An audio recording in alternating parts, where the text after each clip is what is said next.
Hi, this is Luke from Total Parts Plus. Today we have a 2021 Kia Picanto, stock number 6249.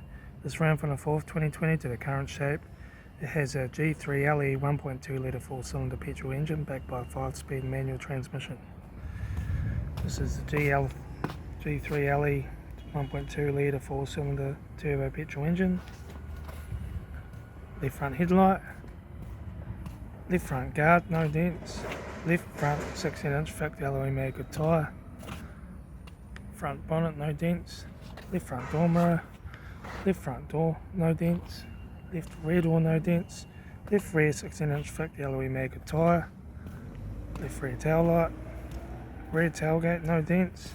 Right rear tail light. Right rear 16-inch thick alloy made good tyre. Right front 16-inch thick alloy made good tyre.